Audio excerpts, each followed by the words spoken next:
Hey, what's up, everybody? Welcome to another episode of Live here on Keystroke Medium. I am Josh Hayes here with Scott Moon and Chuck Manley, and we are live. This is we're coming off a 1 week hiatus of vacation, and we're coming back strong. And except for Chuck, who's admittedly just based on his avatar, I am in tech purgatory, going through the death thralls of his webcam. It has to be I think I overused it last night. But it has to be said, whoa. The image that he is not showing, which would be a great meme if he was showing. Hang on. Oh, it didn't do it. Oh no, we didn't screenshot it when we saw it. It's on my like down in the corner of my screen out here, but it didn't show up there. Yeah, it was a pretty good freeze. It really was. Thickens. Welcome everybody to the show. Welcome back. Let's see, who's the Unity 151 BookTube was the first comment on our show this morning, so they get the golf clapping clap of appreciation. I like how Chuck says I'm clapping because we can't see everything will be like audiobook style today. Yes, claps. and then Chuck claps. Stares meaningfully. Just walks across the room, scratches his chin. Yeah. I need some coconut so I can make horse sound. Well, you've just got two halves of coconut and you're banging them together. This episode of Live is brought to you by Prepared for Trouble by Steve Furlong. It's a prepping book for children. We'll have the link in the description later on in the show. Today's going to be a really cool show. I had the idea, first of all, a longtime viewer, Javier Oliveira, sent me a message on Facebook this morning and asked if we were ever going to do any outlining videos like Scott and I had done for his Dark Landing book, Race to the Finish. And I kind of had a realization that we have talked a lot about yes and in the last couple of shows and collaboration, and have never actually really sat down and done it as an exercise from beginning to whenever. So the most annoying thing ever when people tell you, "Hey, you should do this, this, and this," but never actually explain any of it. You know how you need to be a successful writer? Write a good book. Like that's frustrating. Yeah, write a good book. That's frustrating. So today we're gonna have a little exercise. We're gonna do some yes and.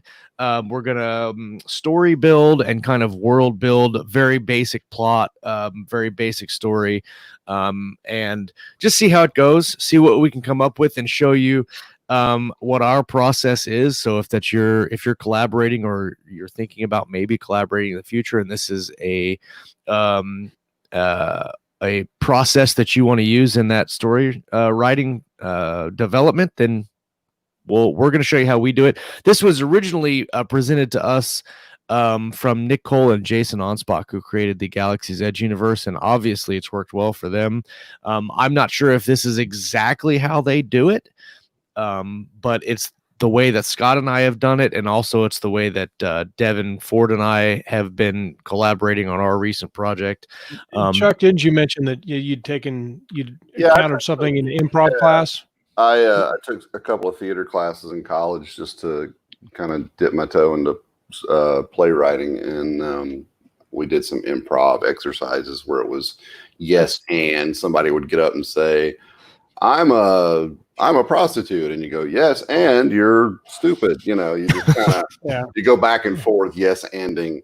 Yes, and you're very clean. Yes. Well, that's probably where Nick got it too, because he's an actor. What, from prostitutes or from acting? Oh, yeah. The clean prostitutes is usually where. I'm talking about the yes and the improv, because he's probably had some of those classes too. So yeah. So that went horrible. That escalated quickly. Let's back out of that. It's my fault. I went straight to prostitute. So. Of course, let's pull out. But oh Jesus! Oh God! I'm going to start off with what I've been what I've been up to this week. I can't deal with you guys. Look at this. Oh my God. This is how far. 5 minutes and 27 seconds. The show is off the rail. Scott is completely off frame, and we don't even.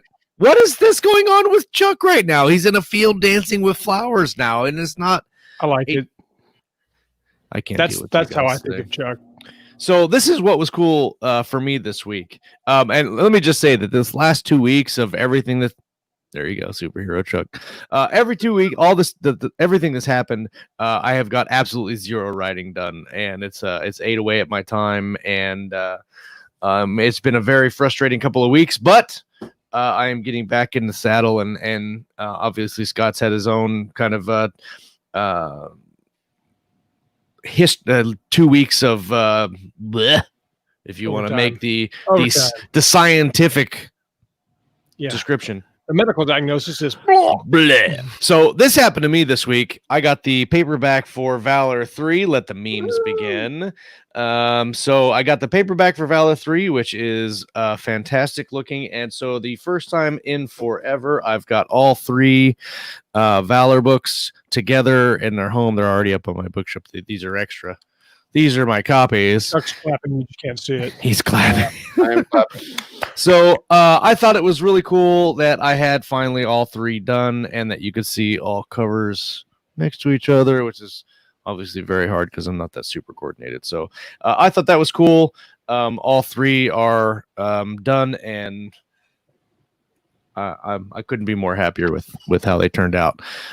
So that's what I thought was really cool this last week. I have hardcovers coming of Edge of Valor, the first one, that I've never seen before. They should be in the mail, but I'll get those eventually. And I thought that was really cool. Had some ideas for some stories that I made notes on. But really today is when I'm really jumping back into things and kind of really diving hardcore back into Tranquility, which is the project that Devin Ford and I are working on.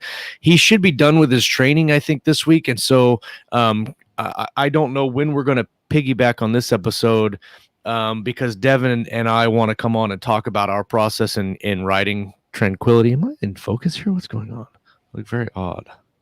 It's better.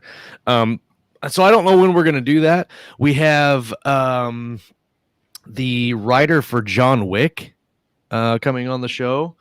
I think the 29th. And then we have John Spears, who wrote the latest Galaxy's Edge spinoff book. Is it Dark Operator? I think is the title of that. He'll be on the 22nd. So next week's show, but it's going to be in the afternoon. So next week's show will be in the afternoon because of John's schedule. So we're flip-flopping around a little bit for that. And I'll get you for sure time locked in here before that show kicks off next week. And so John Spears is kind of a what do you call it? An expert witness or expert consultant type thing, because he's a true member of the Spec Ops community over years and years. So knows his stuff. Exactly. So he'll be on the show on the 22nd, the time to be announced to TBA or whatever. Oh, hey, look, Nick Cole's in the Facebook chat. Hey, Nick. Hi. And totally what I said about the prostitute thing was it. That was totally out of line. I can't even believe anyone would ever. Yeah, formal apology forthcoming. What about you, Scott? What have you been up to? I can't even say it. Yeah. What have you been up to this week, Scott? Sitting in a patrol car for about 12 hours a day, mostly, except when we jump out of the patrol car. But so I had to work. We had to work for me as a supervisor 12.5 hours a day, every single day with no days off until otherwise notified. But I think now I'm finally off. So back to my normal schedule with luck. But as far as exciting things, I started to accumulate some reviews on Invasion Day, which I was very happy with. I'm liking that. I did a little bit of writing each morning. I started to get really tired and fatigued and just really run down. And so I stopped. I started sleeping until like 5:30, then going to work. And then I'd get like yesterday I got like 34 words, but I got words anyway. I got words no matter what, even if I went from 5,000 words to 34 words. So I'm chipping away at that. The good news is that I had been ahead on the second book in that series, Resistance Day, and I already had the first 75% to the editor. So all I got to do is finish it, make all the editorial changes, and then to get set up to proofreaders and things. And so book 2, which I just got the cover yesterday, which I'm very excited about. Is that the one you showed me yesterday? Yes, that was awesome. So I'm very excited about that. So it will be on schedule. That book will go out for pre-order for, I think, July 18th when I'm going to start pushing that. So good stuff. Nice. No, just kind of hang. The fact that what most exciting thing that's happened to me in the last 2 weeks is I made it to the end of the 2 weeks. So, I'm That's very always excited. good. Beats the alternative, but Very leaps and tedious, bounds. very tedious process, and lots of self-reflection and what's important to you, and trying to cut down to just what you need. So, Yeah. I'm getting a text from work right now, as a matter of fact. Womp, womp, womp. Well, what about you, Chuck? What have you been up to this week? Oh gosh, just things coming out of the woodwork. My daughters, the weather. Okay, so they opened up gatherings again, and then the weather got real rainy, so she hadn't been able to practice softball. And then we had a tournament this past weekend, and before the tournament, there was like 3-day-a-week practices for 2 hours a day. So my time has really been divided between 4 things: taking my daughter to softball and sitting around with her, working on Jack Dark Book 2, learning the Roll20 virtual tabletop for my gaming friends who just kept pestering me about it, and doing whatever the hell my wife tells me to do around the house. That sounds like my week. I am so ready for these people to go back to their lives, I tell you. Yeah. But yeah, that's pretty much been it, man. Like I told you guys off camera, I was at a 12-hour freaking softball tournament Saturday, and got a nice little toasty burn on my calves. So Nice. But yeah, that's pretty much it. I'm trying to stick with the Jack Dark thing, so I can get that to Athon in a reasonable amount of time, and make my wife happy because she really wants to read the next book. So Nice. If mom ain't happy, ain't nobody happy. ain't that the damn truth? That is true. Nick Cole says he's been shooting all weekend. I saw you mentioned him going to the range and stuff. It's interesting. Without the context of that, you'd look at him and go, "What were you shooting all weekend?" But it's I would like. Do you guys remember a couple years ago where was it Nick that went with him? I think it was just Jason and Jonathan Yanez and Richard Fox. They went to this big shooting range. We're shooting all these big guns, and I'm like, that's the research that I need to do. Yeah, that would be fun. Oh, God, I haven't fired a weapon. And Nick says he was shooting heroin. Come on. Shooting whiskey, shooting fish. I don't think I've fired a weapon in like 25 years. Now that I think about it, I don't know how long it's been for me. It's very cathartic. People that don't shoot don't understand that it's kind of like shooting hoops or throwing darts. It's not, because you get this. There's a certain sense of immediate satisfaction, like you identify the target, you aim, you Somebody's fire, clicking a pin. Stop it. I don't know you hit it, and you get Wasn't me. Nobody saw me do it because my camera doesn't work. I don't know what you're talking about. I don't even have a pin. What's a pin? Yeah. Yeah. No, I used to go to the range all the time my when I was in the Air Force, and I agree with you, Scott. It's it's kind of like shooting. It's like golf, really. Yeah. It's that small motion kind of focus for that precise goal kind of thing. I really enjoyed it back in the day. I haven't done it in forever. I should probably. It's like set a goal, immediately achieve the goal, and then do it again. It's like talk about victories. Not having to do what is the delayed gratification. You don't have any of that when you're shooting. It's like almost you get the gratification before you even shoot it. Nick Cole says he was shooting a Glock 17 and a Beretta 950, and then William Tyler Davis in the YouTube chat says he was probably shooting a Revlon commercial.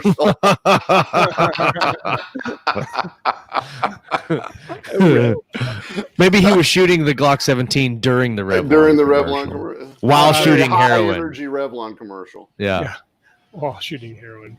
If you're just joining the YouTube stream, welcome. And if you have not subscribed to the show, please subscribe on YouTube and hit that notification button. It goes ding whenever we have a video that goes live or a broadcast that goes live, which are Mondays and Thursdays and Tuesday mornings if Walt doesn't have to go to bed after he gets off work. After he works a double shift all night. Yeah, after he works a double shift. So definitely subscribe if you haven't. We're on the journey, the uptick to 1,000 subscribers this year. That is our goal. And wow, we're halfway through the year and we're pretty damn close. So if you subscribe right now, we'll probably get right into the content of this show. I mean, it's like I don't know. That immediate delayed, not delayed gratification. I mean, should we really like have a show that has content, or should we just sit around and? No, that's Lauren and Kayleen's job. Yeah, yeah. If you're just tuning into this show, you might not learn anything from these broadcasts. If you want to learn some real stuff, go on Thursday Night Live with the Writer's Journey, and they will teach you the real. Yeah. Okay, so we're talking about Yes and speaking of Nick Cole, when him and Jason Anspach started the Galaxy's Edge process or project rather, they came on our show and they talked about it. Which pat on our back, we were the first time ever that they talked about Galaxy's Edge before Galaxy's Edge came out. So you could really say that Galaxy's Edge was kind of born on Keystroke Medium. That's what I say. That's what and. The rest is history. That's it. I mean, look how successful they are, and all because they came on Keystroke Medium to talk about it. 100% true. 100%. So they told us a little bit about their process and kind of how they did things. Scott and I used it on a fantasy project that hasn't ever been written. It's never gone anywhere except the conceptual planning stages. But we did use the yes and method while we were doing that, and we've got, I don't know, what do you think? Like probably 10 hours of video of us just sitting, or it's video of literally me standing in front of a whiteboard, listening to Scott writing things down on a whiteboard. We did for a while. We were doing was that 2017? We were doing every morning. We met up online on Skype and did a writing meeting for an hour or more on this project, and just brainstormed and made notes and did some stuff. So it was pretty cool. Someday that's coming out. We just got to get back to it. And I know that a couple other writers have used this in their process. Like I said before, Devin and I have also used it, and we'll have a show about that. But yes and is basically the concept of one person comes up with an idea, and instead of the no, I don't like that from the other collaborator basically says yes and this, and you kind of expand from that. Now, Scott and I have used like a modified yes and same thing with me and Devin, where if the idea just doesn't work, then we both have to be like, okay, that didn't work. Let's move on to something else. But it's not a process where one collaborator is like, no, we're not going to do that. So you can't say yes and that's stupid, let's not do that. Right. Well, that would be a hack to work around it, but we're gonna remove that from the... Nick says he's uncomfortable with the term whiteboard. But he also says without us there would be him and Jason would be strippers, which I'm not. I bet they'd be really successful at that. Oh yeah, definitely. Because they would strip with the yes and method. So today we're going to do spin on what they might have been shooting all weekend. Right. So we're going to go through an exercise today in the next, what do we have? 40 minutes, and see if we can come up with an interesting, very basic story, plot elements, magical elements.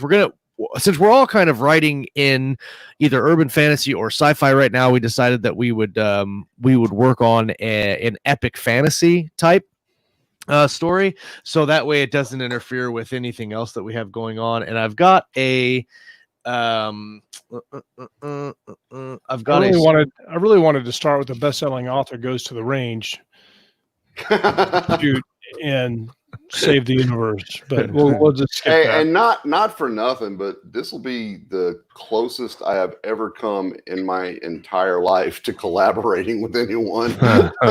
So we're gonna teach Chuck how to do it, and we're also gonna teach you how to do it. So our way, and as a caveat, this is not the in concrete way of doing it. This probably isn't exactly how Nick and Jason do it either. But this is how we've developed it and how we do it. So do it our way or you'll fail. I brought up this whiteboard. I know it's a fancy whiteboard. I wish that I could like draw on it, and I'm very disappointed that I don't have my whiteboard in my office right now. I'm going to cry. I have a notebook. Does that count? You have, yes. Well, so I'll just throw it out there. Typically, I do all of that on notebook paper.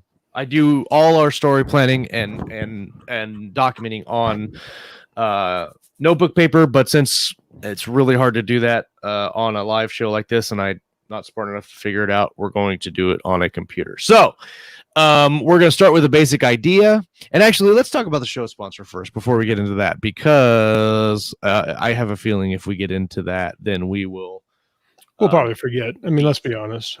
Yeah, no joke. Okay, so I'm going to post the link in the live chat for Prepared for Trouble, a prepping book for children. This is by Stephen Furlong.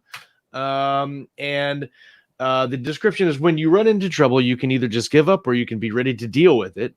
Read this book to teach your 4th and 5th graders how to learn to be prepared for trouble. And it's got some. I'll show you the art. Let me see if I can show you the art. Hold on. Let me see. Oh, I can do it. I can't because I'm already sharing the screen on the other one. God, Josh. I know. We'll have to just go to the link to see the art. You'll have to go to the link. Click the link and go see the art. It's got some neat little full color art that goes with the cover, and then also some inlays. Okay, so that is the show sponsored Prepared for Trouble, a prepping book for children by Stephen Furlong. Go and check it out. It's $2.99 on Kindle. You won't regret it. Is it in KU? I just closed it. I have no idea. I don't know. Just close it off. Yeah, that's my bad. Okay, so here we go. So we're going to start off with a very basic idea, and that is the fantasy world. And so the first question you have to ask yourself when writing a fantasy story, well, that I do, is are you going to have a magic system in it? Yes, definitely coyote. And if you didn't have a magic system, would it be fantasy? Well, that may be another episode. I don't know. That may be a whole other episode. All right, sorry, I didn't mean to distract. Not at all what we're talking about right now. I know. So we need to decide whether or not we're going to have a high magic system and a low magic system. And if you don't know these terms, we've done shows on these before, and we're not going to go into the definitions of these terms and the examples. But basically, high magic is everybody uses magic. Low magic is that it's there, but nobody really uses it. Or it's kind of a little bit unseen. It's a little super basic. The reader might come like in Game of Thrones. At first, you're not sure 100% there's magic because everybody in the story believes in it. But as the reader, you're like, I'm not sure. I think that might just be superstition. But then you're like, yeah, I think there actually is some magic. That's low magic. Yeah. High magic is people are casting fireballs and levitating and right. Okay, so how do you start off? Somebody says, okay, so I think we should have a magic system and it works like this, and then pass it to somebody else. So okay, so I'll say I think that we should have that we should have a magic system. I think it should be high magic. And then or what kind of magic should we have? I think if we have a high magic system, it could be something like centered around gravity, where they have like flying ships and stuff like that. And maybe a cool idea would be to have like these magic crystals that take some kind of magical power to make them fly. And then we would go on from there, and that should trigger ideas that you have. That's the first thing that comes into my mind. And so what we're going to do is just kind of build from that and see what we can come up with for a story, because we don't have to have a plot, we don't have to have anything, we're just looking at elements of the story and seeing what we can come up with. So all right, I think we should have a high fantasy magic system centered around the 4 elements, earth, wind, fire, and water, and also the 5th element would be sentient beings' will to create 5 points on a pinnacle. That's my suggestion. Okay, hold on. So we have earth, the elements, earth, fire, wind, water, air, and water, and then will. Okay. And I only say that because that's what I'm doing and what I'm writing right now. No, that's fine. So we can leave that as a base, and we can go from there. When you talked about the crystals, that gave me an idea that, so in most fantasy you would have crystals, but it would be limiting because only some people had crystals, or things like that. But so I'm envisioning that everyone has to have some version of the crystal, so they can't survive in this magical world. And then it's how maybe the type, or maybe your ability to access those elements through that or something. But basically, without the crystal, you die in this world. Oh, and like each one of those elements would have a crystal or a gemstone or something attached to it. But in order to manipulate that element, you have to have it ritually like grafted into your body somehow. Yeah. Grafted into body. To you, so we can say that if you so let's say you have the power, the crystal with it infused with the power of earth, let's say, and that is put into you, then you can manipulate earth, right? And I think that how powerful a magic user you are is gauged by how many of these crystals you can hold at one time. Yeah. And maybe you have to be super powerful to use all of them, and that is very like super rare. So it's super rare that you have maybe forbidden, because people that do that generally cause a lot of problems. And I think that the idea of everybody having the crystal leads kind of a background story question, is why does everybody have to have one, or they can't live in this magical world? So is this like Earth, a portal world of Earth? Is this some other thing in the far future? So you're saying everybody, even if they're not a magic user, has to have a thing. You may not be able to use magic, but if you don't have the crystal, you die. I misunderstood what you said. Yeah, that's cool. All right, but why would you have to? So it leaves that question that we'll have to answer at some point, and you immediately be like, well, what's up with that? Well, what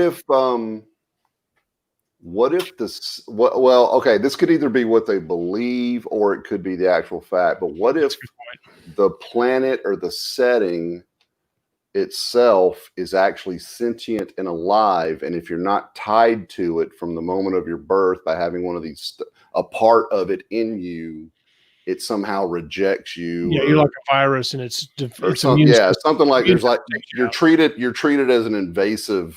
So I've got it.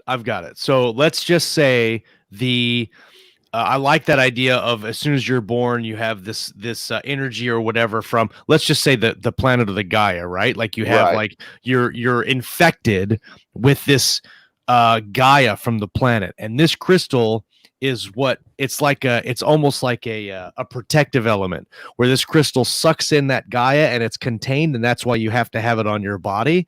But it is also the element, like you can infuse it with the elements. So the crystal is the Gaia, and that is what protects you, and it holds the infection. And you infuse those with the elements, and that what gives you the power. But also it's when you use it. Oh, I got an idea. When you use it, it limits that protection that the crystal gives you. Or maybe it drops it for a little bit. Yeah, if you use it too much, you're going to die. And so you could be susceptible for the Gaia, and maybe the crystal is somewhat binary. You can use it like offensively, or you can use it to do something. That's one, but the other side of that binary option is you can use it to stay alive. So every time you're a magician, you want to make a choice. You can't use magic too much, because you'll literally, it's like having like on Dune. If you're in Dune in the desert, you'll die if you don't have something to keep your water. Or in lots of sci-fi, you can't breathe the atmosphere, so you have to have that. It's a limiting thing. So I think that would be a good limitation, because the magic has to have limitations. And maybe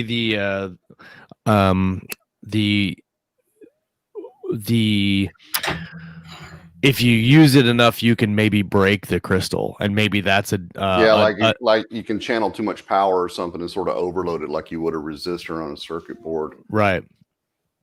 Yeah. Okay. So there we go. Hold on. Let me put that in there. Use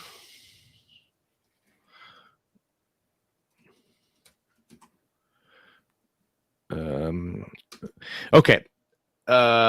So that was, I don't know, 5 minutes of talking, and we have a really kind of cool concept. It's not really fleshed out. There's probably a lot of different things that we need to tweak about it, but we've got kind of a really cool base concept for our magic system in this world, and that's really all it takes. Like, because like, for instance, when Scott and I had talked about our fantasy back in the day, we would talk about these things, and we could literally talk about this magic system for hours and iron it all out.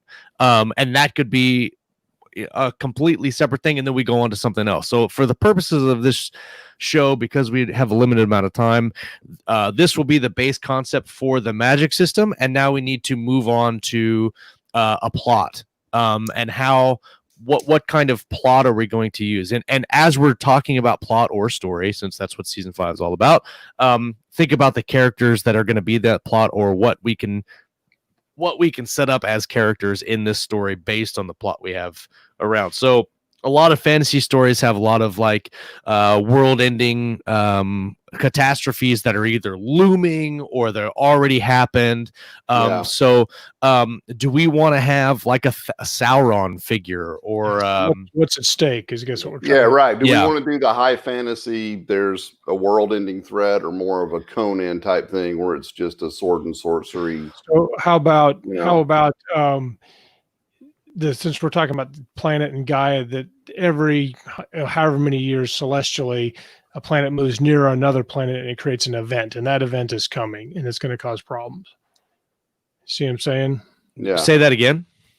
With the planet is moving near or into an eclipse, or it's going to pass by another celestial body that happens every every couple hundred years, and when that happens, that affects Gaia, and people by this time they've forgotten what happened last. It's all this mystery around it. There's a lot of misinformation, but it's going to affect everybody because it affects the Gaia and the crystals. Yeah.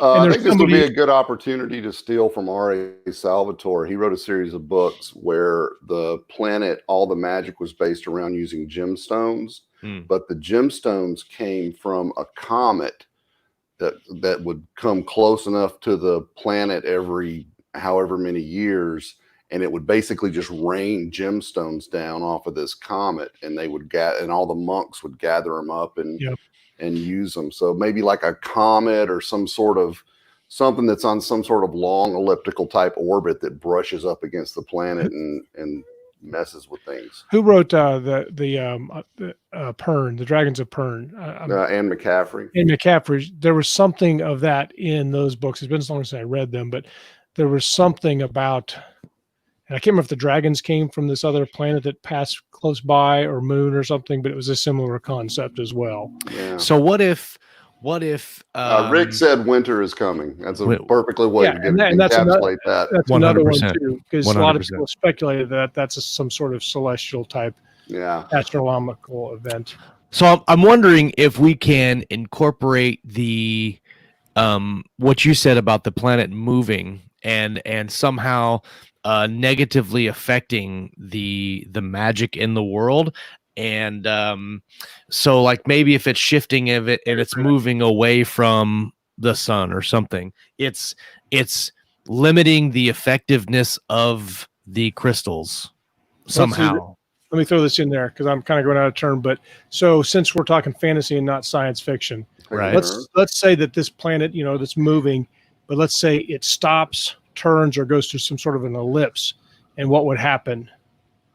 So if the planet literally like changed its orbit, was not just like a perfect circle, but like it hit and then it hit some event and then it like kind of does a loop-de-loop, or maybe stops and goes back the other way. Now in science fiction that's not going to work, but what would be the consequences of your planet stopping in its orbit and going back the other way? That's pretty wow. And maybe that's too much. Well, I think I like the idea of changing direction, but so I like the idea of changing direction, but I think we can use that metaphorically and say, like, for instance, like global warming, right? How global warming is changing how like affecting the degrees in the planet. So what if the Gaia is changing?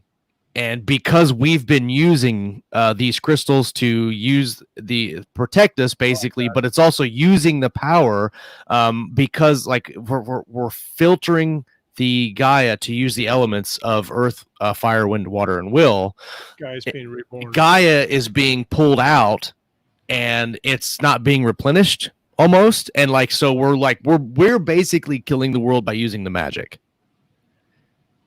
And then what would that happen? How if we're sucking the Gaia out of the world, then that is actually a good thing almost if we're using the crystals to protect us from the Gaia, but then there's no Gaia left. Like how does that? Maybe eventually the magic is going to be completely gone from the world. Yeah, and maybe Gaia for this planet is allowing that and believes that's the way.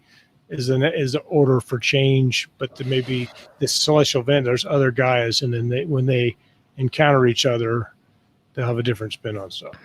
Well, maybe we can have like two religious beliefs where we can have there's a good source of conflict there, yeah. Yeah, so we have like the pro Gaia who believe that the people that are using magic are killing Gaia, and then you have the people that are using magic that don't really believe that whole. I like that a lot. They think it's making Gaia stronger and healthier, and that I like you have to use it or lose it type of thing. Yeah, I definitely think it's a situation where you would want to keep that a secret.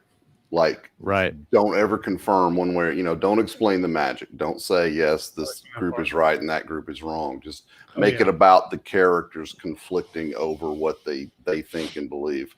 If you make a decision of which is right, which is wrong, now you're writing political commentary and that's exactly right. So like that could be like, it doesn't have to be that, and maybe it's kind of like the world's going to end in like 2 billion years or something, right? Like it's not going to end right away, but like all the pro Gaia are kind of in this if we don't stop using it now type, and yeah, we are kind of treading on some threads from today and current policy, but politics. But I think that all stories are going to have something like that. I don't think that it's okay to brush up against it. You just don't want to turn it into a platform. You don't want to preach it. Yeah, right. No preaching. Yeah. No preach. Okay, so what are some other options we have a couple plot points here that we can kind of branch off of as we're writing.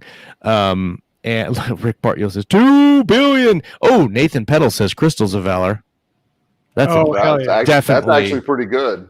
That's huge in what's happening. So now that we've got a couple different things going on, do we want to come up with some character ideas, some character portraits or examples that maybe third person multiple character appeal? Yeah, I was going to say, how big a story are we trying to tell here? Do we want multiple plot lines weaving together to an ultimate conclusion, or we want like one or two focus characters and their adventures through the world? Epic. Let's not limit it. Let's see what we can come up with. So right now, since we have limited amount of time, let's see if we can come up with our main character and where he falls in this thing, and then what his journey is, and So, do we want to have a magic user character where we can use him to show I guess we can have 2 point of view characters, where we have one character that's a magic user, and we can show that he goes through some changes as he's using the magic, and over the long term of his story thread, we can either show him that the crystal is breaking down and maybe he's going a little bit crazy, or I don't know. What are the negative effects of that? And should we use a character to show the negative effects of using the Gaia magic like that? Kayleen says she wants to write in this universe, LOL. Yes! I'm kind of thinking we have let's say we've got a lot of times with these stories, you want to have like the common man. You want the Hobbit. You want the everyday guy. Yeah. The everyday guy who just comes from the village. Let's say we've got a guy who he has the crystal, but he doesn't really use magic. But something starts going wrong with his crystal, and they can't really explain it. There's the initial question: what's wrong with this guy? What's wrong? Make him very likable, and then have some weird shit happen. And then you get 2 magic users from the opposing camps in the religious belief coming at him. Yeah. To try and either fix it, or they believe he's chosen with something like that. And then sort of like you've got the conflict of him and his crystal not doing what he wants it to do. He just wants to live his life, yada, yada, yada. And then you've got the guy over here who's pro Gaia, the guy over here who's pro magic, and they believe something about him, that he's the chosen one or whatever. And there's like this tug, and he doesn't know which way to go. And then there's obviously going to be bad guys and things like that. So that's kind of where my head went with all that. So we're talking about a every guy that's basically going to lead the reader, and not a Mary Sue character, but kind of a way that we can introduce the world to this character and introduce the different political sides of it from a point of view that doesn't really have any basis of knowledge. That doesn't have a commitment one way or the other. He's just a dude trying to get through his, he's got a girl back home he wants to marry, yada, yada, all that stuff. Yeah. He's just a guy. Right. How about we have something that's in the way of him accessing or utilizing the crystals like most people do. And but as a result of that, his crystal is basically almost untouched as far as, and so he would have a fairly plausible, not too powerful reason for why he would have. So he'd be like the chosen one, but mostly he's just like the person who's kind of like a clean slate. And so that will give him opportunities if he can get past whatever's stopping him. So do we want to come up with something that's related to picking your element? And so here's an interesting thing. We can have the will aspect of this is a very rare thing that's not a chosen thing. Yeah. Right. And so this everyday guy is, maybe this is, I don't want to say it's a coming of age, but we can do like where he's going through the testing to pick his elemental power, or he's trying to or figure out like which one it is, and maybe it takes a little bit of time to manifest, or maybe they can choose the fire, earth, air, or whatever. And then when it manifests as will, then you have these different organizations kind of trying to steer him in their direction, maybe. Nathan, that's a question. I want to just touch it real quick. One of the things we talked about, the cost of the magic, is when you're using the magic, the crystal is not saving you from Gaia. So that's part of the cost of the magic, is every time you use it, you get poisoned by whatever the environment. Yeah. Whatever this is. So that's part of, but there can be some other costs as well, obviously. So go on, Josh. No, that's fine. I'm making some notes. I'm every time you use it, you're exposed to Gaia. Yeah, because it's just the kind of where we started was the crystal allows you to live in this environment. Yeah. But it can either do that, or it can do these magic things outside of yourself. So you have to pick. It's kind of like holding your breath. And you go, eventually you damage yourself. Oh, that's really good. And so maybe our main character, maybe he doesn't have any problem using this at all, but he has like a brother or a sister or some other person that he basically holds back. He or she has developed some sort of internal belief system where they don't do it because they don't want to like have conflict with somebody they care, or so. I don't know. That's probably throw away, but go take it and do something with it. So what if he is instead of using the power that he has for like the elements, the earth, wind, fire, and water? What if he's got a family member who has been damaged somehow, who's been hurt somehow, and they can't, their crystal didn't seat properly, right? So they're having to have this medical issue where they're having to have their crystal like reinfused somehow, and like he's reinfusing her crystal, right, to keep her alive, right? And kind of like has slaved his crystal to the other crystal. So most of just what you were saying. I'm saying the same thing you're saying already. And it could be a brother, it could be a sister, it could be any. We can work that out later. And so maybe he's not even trying to figure out which element he wants to pick. Maybe he doesn't care about any of that. He just cares about kind of reinfusing his family member with the to keep the crystal. And maybe by either intentionally or intentionally, he's learned to use all 4 or all 5 because out of necessity, because he has to keep rotating between all these different ones to keep his family person alive. And so he's kind of accidentally or not even has developed kind of a high level magic. So what if nobody really even know? Like, what if only the highest amount of people, the wizards of the world, whatever we want to call them, they're the only ones that know about the will. Like everybody else in the world just knows about the 4. And will is like this completely unknown thing that only the highest level people know about. And usually it comes through years of training, and this kid just has it.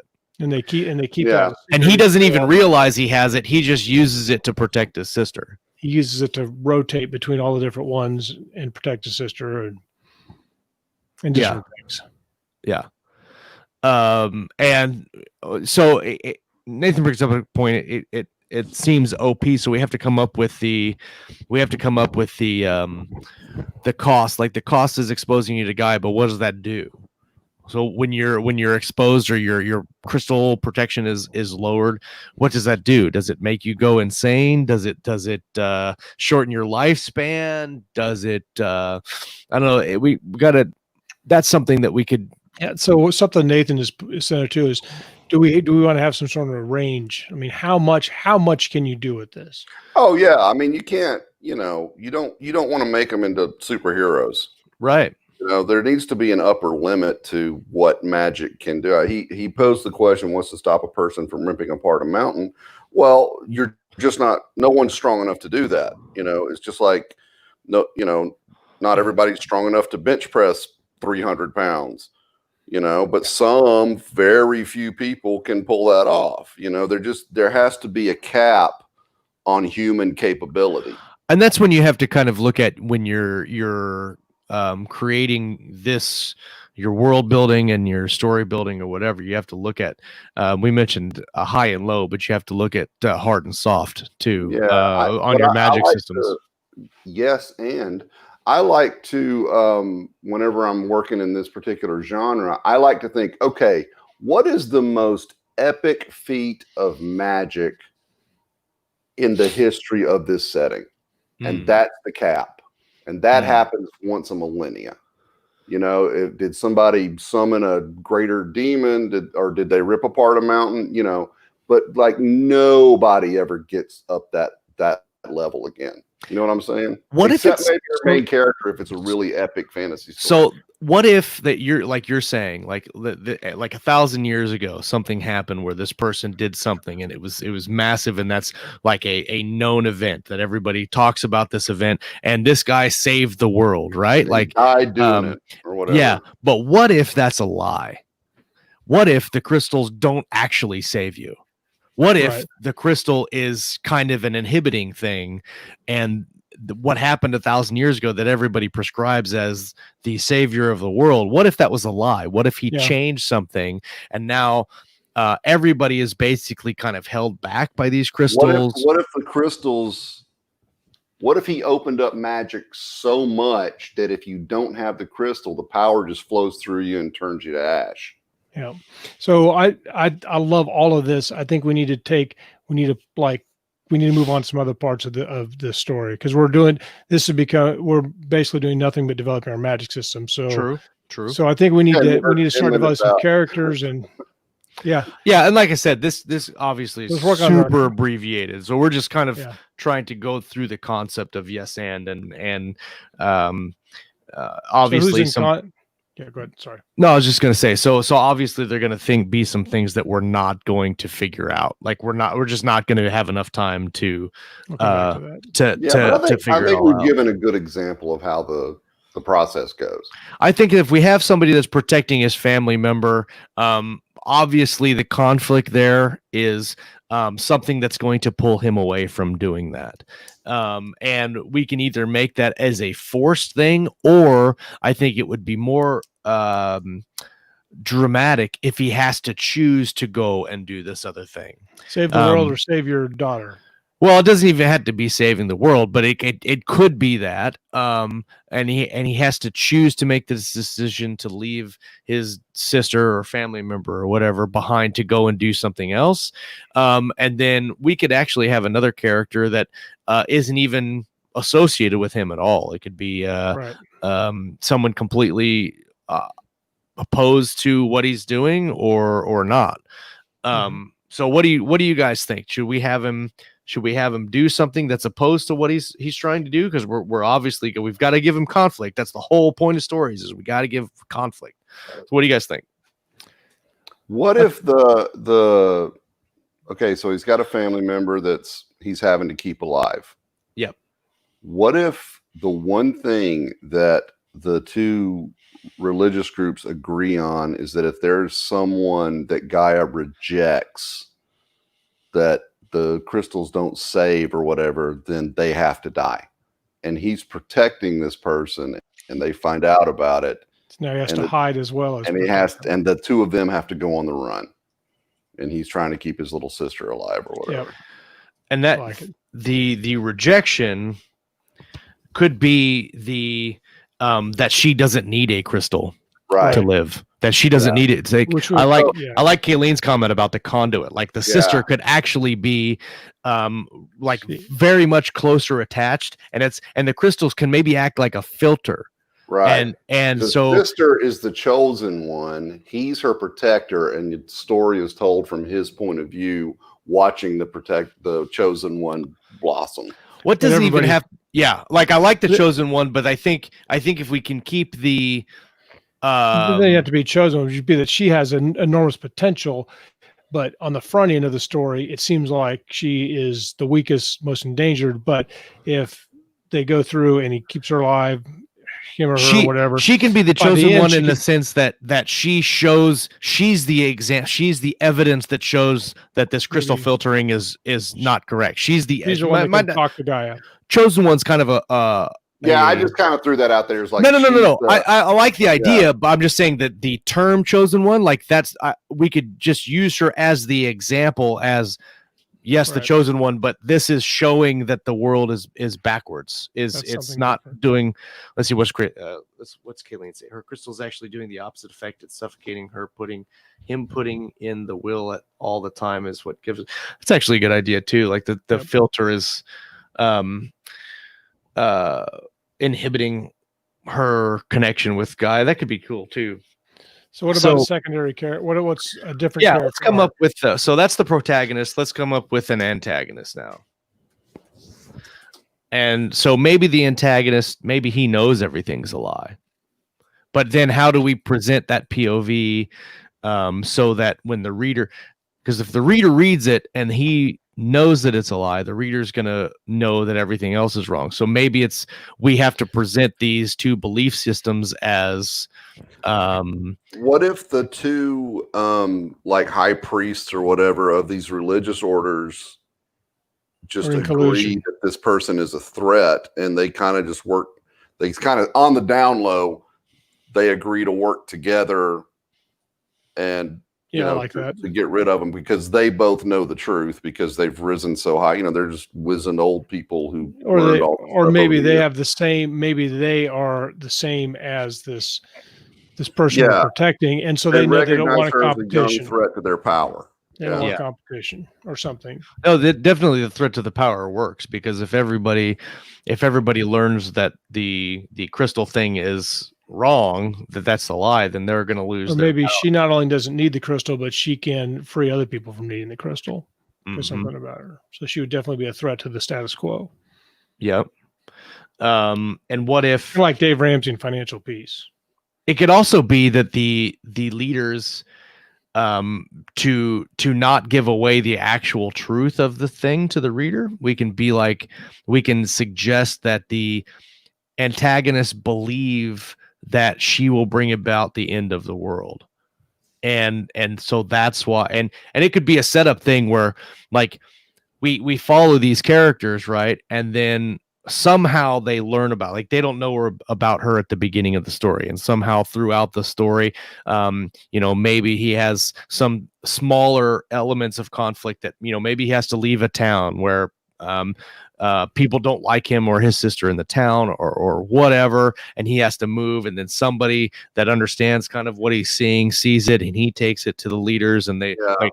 But if the antagonists believe that this girl or whatever will destroy the world based on thousands of years of evidence and based on what they believe actually happened when the event happened that you mentioned, they could be hunting her down to destroy her because they believe that that's going to save the world. They're doing the right thing in their mind. Kayleen, I'm sorry. Go ahead, Scott. I was just saying, yeah, that's the exact same. The villains are heroes in their own version of the story. Of course, always. Yeah. I think Kayleen kind of nailed it good, saying the girl could undo what the dude from 1,000 years ago did. Yeah, exactly.